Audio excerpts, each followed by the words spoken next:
Hey everybody, this is Dan from Mechanical Malarkey. Today I'm going to show you how to replace the front lower control arms on a 2003 to 2007 Honda Accord. Jack up the car and take off the wheel. So the control arm is held on with one 19mm in the front, one 17mm in the back, the ball joint under the knuckle. It also has the sway bar link, which factory ones are usually a 14mm. And then the shock absorber at the bottom there is a 17mm. So we'll start by disconnecting the shock absorber and the sway bar link.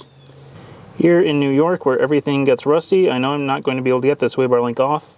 So I'm just going to be cutting it off, and I have a new one going to be putting on. But if you live where there isn't rust, you can take it off by just taking off that nut.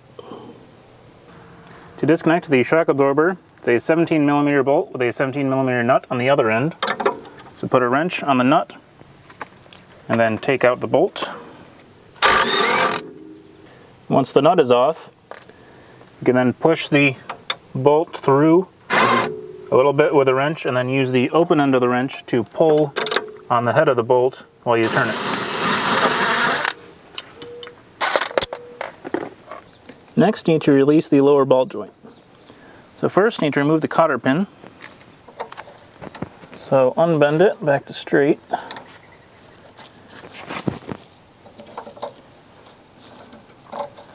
And then pull it out.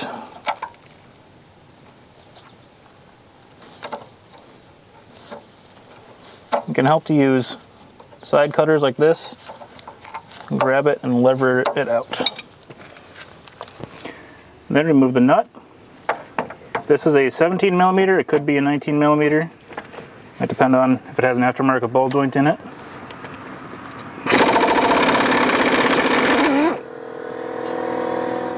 Now I need to separate the ball joint from the lower control arm.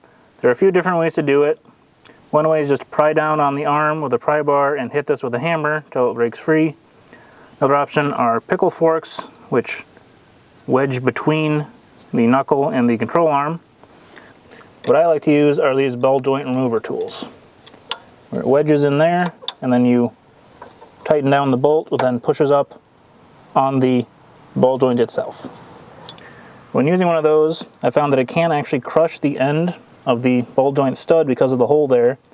So I need to make sure I put the nut on most of the way, not fully, but enough that it provides extra support for that area.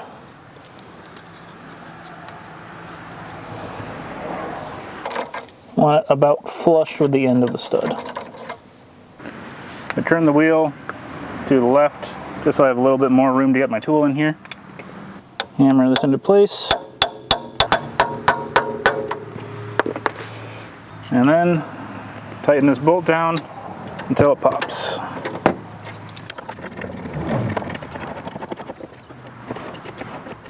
I've got a lot of pressure on there, but it hasn't popped yet. So now I'm going to try to hit the other side with the hammer, and that may pop it loose.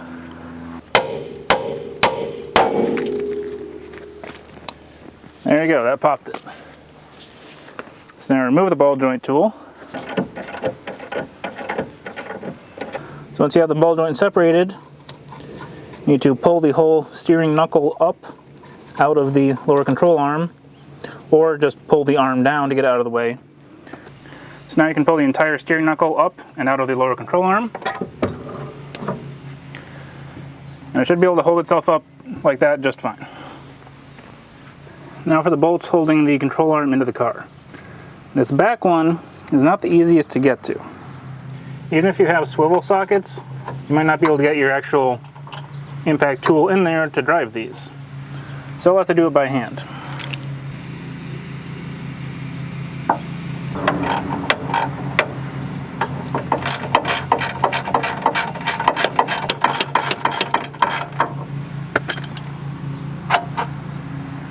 The front bolt, 19mm, will be really easy to get to because it's straight up from the bottom.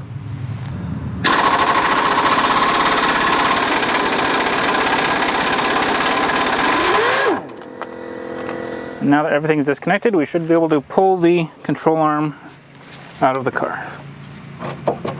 Might need some pry bars though. And be careful with pulling it out and pulling on the knuckle because you do have the axle in there still.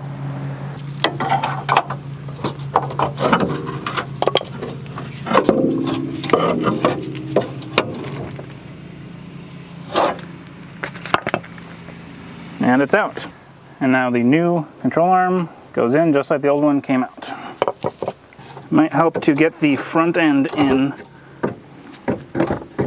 and then you can pull it down and around to get it into position.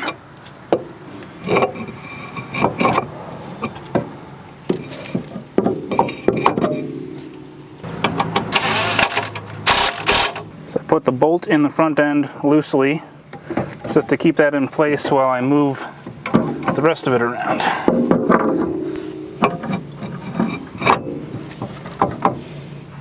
This is one of those jobs where you just have to keep trying and try different angles and figure out what works. So I haven't done these ones enough to tell you exactly how it goes in. I just know it does. Make sure you have the shock mount around the arm while you're trying, or else you'll have problems.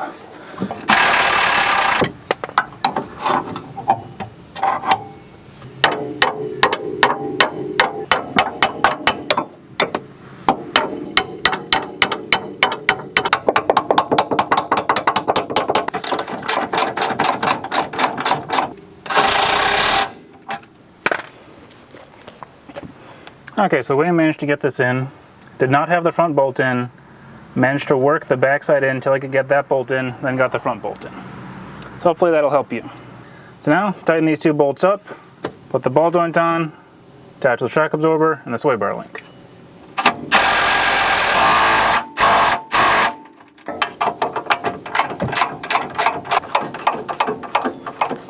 When you tighten the lower ball joint, once you get it tight, if it's not lined up with one of the holes, tighten it just enough until you can't.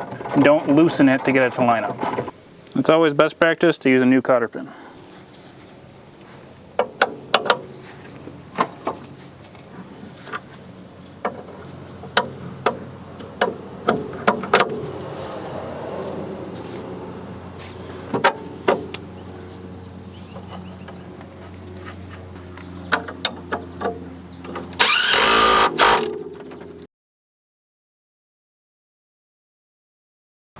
I hope this video was helpful. If it was, please like, comment, subscribe to the channel. Follow me on social media, on Facebook and Instagram, and read the blog at mechanicalmalarkey.com. Thanks for watching.